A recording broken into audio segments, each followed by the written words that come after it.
राष्ट्रपति जी को जगन्नाथपुरी में नहीं घुसने दिया। एक आईपीएस ऑफिसर को 1 साल पहले राजस्थान के अंदर दिल्ली से 150 किलोमीटर की दूरी पर अपनी बारात घोड़ी पे निकालने के लिए कितना संघर्ष करना पड़ा।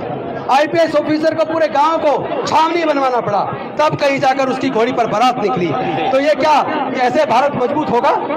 पूरे दुनिया में कहीं पे भी जाति नहीं है, जाति केवल भारत में है। आपको समझना होगा ये जाति भारत में किसने बनाई, ये जाति भारत में किसने बनाई।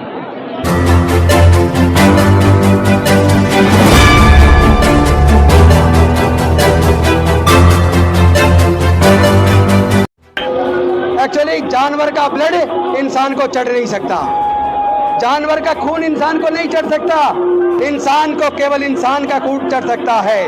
इसका मतलब कुदरत ने दुनिया में इंसान पैदा किया और चालाक इंसानों ने जातियां बनाई है। अमेरिका में जाति नहीं है, जापान में जाति नहीं है, चाइना में जाति नहीं है, इंग्लैंड में जाति नहीं है, फ्रांस में जाति नहीं है, जर्मनी में जाति नहीं है, कोरिया में जाति नहीं है, न्यूजीलैंड में जाति नहीं है, ऑस्ट्रेलिया में जाति नहीं है, इटली में जाति नहीं है। पूरे दुनिया में कहीं पे भी जाति नहीं है, जाति केवल भारत में है। आपको समझना होगा ये जाति भारत में किसने बनाई, ये जाति भारत में किसने बनाई और इस जाति के बनने से किसको फायदा हुआ और इस जाति के बनने से किसको नुकसान हुआ। मैं पूछना चाहता हूं आप सबको, आपको जाति के बनने से नुकसान हुआ या नहीं हुआ? आए दिन बहन बेटियों की इज्जत लूट के हत्या हो रही है, नहीं हो रही? राष्ट्रपति जी को जगन्नाथपुरी में नहीं घुसने दिया। एक आईपीएस ऑफिसर को 1 साल पहले राजस्थान के अंदर दिल्ली से 150 किलोमीटर की दूरी पर अपनी बारात घोड़ी पे निकालने के लिए कितना संघर्ष करना पड़ा। आईपीएस ऑफिसर को पूरे गांव को छावनी बनवाना पड़ा, तब कहीं जाकर उसकी घोड़ी पर बारात निकली। तो ये क्या ऐसे भारत मजबूत होगा? भारतीय जनता पार्टी के सांसद पूरे के पूरे एक धर्म को मानने वाले लोगों को आतंकित कर रहे हैं। कहाँ है दिल्ली पुलिस, कहाँ है न्यायालय? ऐसे देश चलेगा क्या? ऐसे नफरत पैदा करने वाले आतंकवादी में गतिविधि वाले बयानों को आखिर पुलिस कार्रवाई क्यों नहीं करती? क्या भारत की पुलिस भारतीय जनता पार्टी की कार्यकर्ता हो गई है? क्या देश की एनआईए, सीबीआई, ईडी क्या भारतीय जनता पार्टी की कार्यकर्ता हो गई है? शर्मनाक बात है। हमारी बहन बेटियों की इज्जत लूटी जा रही है, इज्जत लूटकर हत्या की जा रही है। हत्या करने वाले लोगों के साथ हत्या करने वाले लोगों का समाज महापंचायत करता है। शर्म नहीं आती क्या? इंदर मेघवाल को जिन्होंने घड़ा छूने पर हत्या कर दी, हत्यारों के फेवर में महापंचायत की जाती है। कितना शर्मनाक है। क्या हम भारत के लोग नहीं हैं? हम तो भारत के मूल निवासी हैं, हमने तो भारत का निर्माण किया है।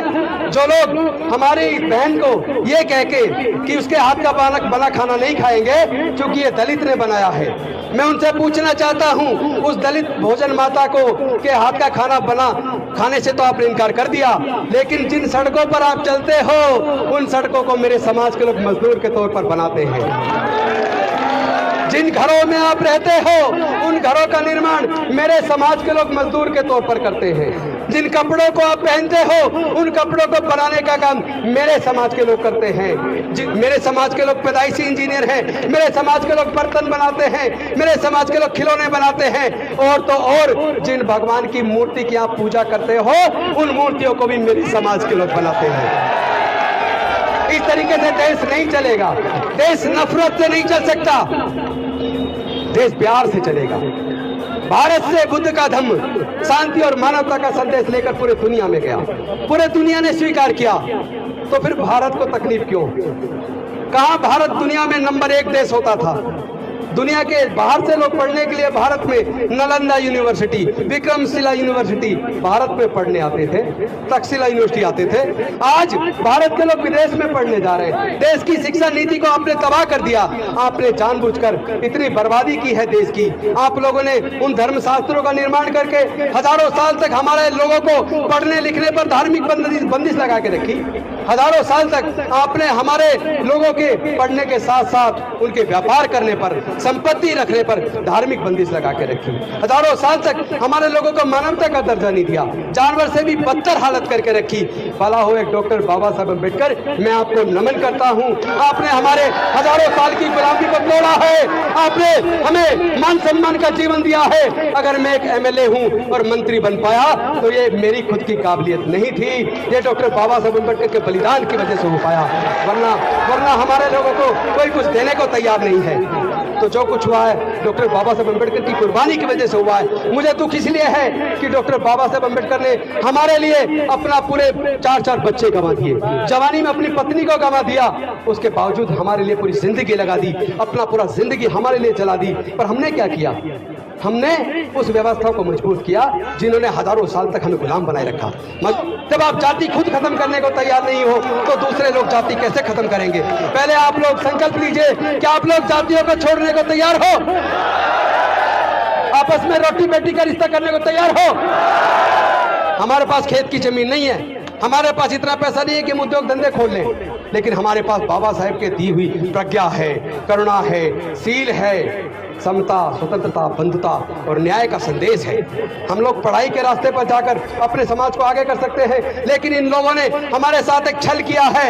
इन्होंने भारत में शिक्षा को बर्बाद कर दिया। चूंकि हमने सर्वे किया है, देश के अंदर जितने सर्वोच्च न्यायालय, उच्च न्यायालय के जजेज हैं, देश के अंदर जितने सीनियर प्रोफेसर हैं, सीनियर साइंटिस्ट हैं, सीनियर डॉक्टर हैं, वो सब लोग सरकारी स्कूल से पढ़े हैं। तो फिर अब सरकारी स्कूल बर्बाद क्यों किए? ये पूरी शिक्षा नीति को प्राइवेटाइज क्यों किया? कौन इसके लिए जिम्मेदार है? ये नहीं चाहते कि हमारे बच्चे पढ़े। इन्होंने इसीलिए इन्होंने एजुकेशन को इतना महंगा कर दिया ताकि हमारे बच्चे पढ़ ना पाए। ये नहीं चाहते कि हमारे बच्चे पढ़े, क्योंकि इनको ये तकलीफ है। जो लोग हजारों साल तक इनके गुलाम थे, 15-15, 16-16 घंटे जो लोग काम करते थे, काम के बदले में पैसे नहीं मांगते थे, केवल बचा कुचा खाना मिल जाता था, उसी से अपने आप को जिंदा रखते थे। उन लोगों को ये तकलीफ हो गई कि ऐसा इनके पास क्या आ गया, आज ये जुल्म के खिलाफ बोलते हैं, मुकदमा दर्ज कराते हैं, आज ये लोग काम के बदले में न्यूनतम मजदूरी मांगते हैं। उनको तकलीफ हो गई कि अगर ये दलितों के, पिछड़ों के, आदिवासियों के, गरीबों के बच्चे, मजदूरों, किसानों के बच्चे पढ़ जाएंगे तो इनकी फैक्ट्रियों में, इनके खेतों में सस्ते मजदूर कहां से आएंगे? ये तकलीफ है।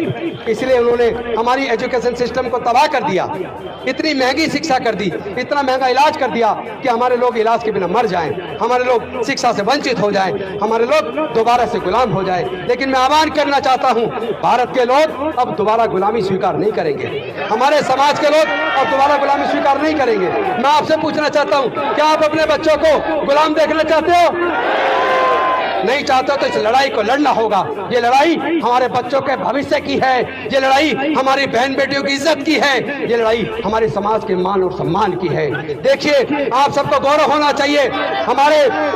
हमारे बीसीकी के प्रेसिडेंट, बीसीकी हमारी, जिसको हिंदी में अगर कहें तो दलित पैंथर्स पार्टी, उसके नेता, राष्ट्रीय अध्यक्ष जो सांसद हैं तमिलनाडु से, वो तमिलनाडु से स्पेशली चलकर आपके इस आंदोलन को ताकत देने के लिए आए हैं। मैं थिरुमावलमन जी को आभार व्यक्त करता हूं कि हमारे बीच आए। की क्या पहचान,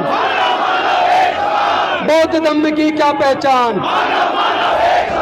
जाति छोड़ो, जाति छोड़ो, जाति छोड़ो, बाबा साहेब की अंतिम इच्छा, बाबा साहेब की अंतिम इच्छा, बाबा साहेब की अंतिम इच्छा।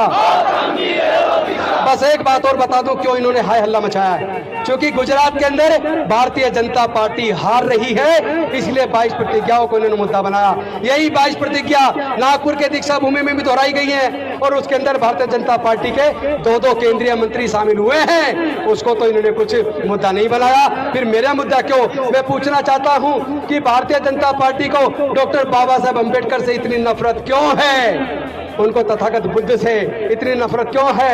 विदेश में जाते हो तो कहते हैं कि मैं बुद्ध के देश से आया हूँ, और भारत में आने के बाद बुद्ध से नफरत करते हैं, डॉक्टर बाबा साहेब अम्बेडकर से नफरत करते हैं, बाबा साहेब अम्बेडकर के समाज को उत्पीड़ित करते हैं। और जब जब उत्पीड़न होता है, जब हमारी इज्जत लूटकर हत्या होती है, हमारे भाइयों की हत्या होती है, तो हमारे देश के गृह मंत्री जी और देश के प्रधानमंत्री जी कुछ नहीं बोलते। ये चलेगा नहीं, ये दोहरा चरित्र चलेगा नहीं। हम पूरे दुनिया को बताएंगे और मानवता और शांति का संदेश देश के कोने कोने में पहुंचाएंगे और अपने अंदर फैले जातिवाद को खत्म करके एक सशक्त मजबूत भारत बनाएंगे।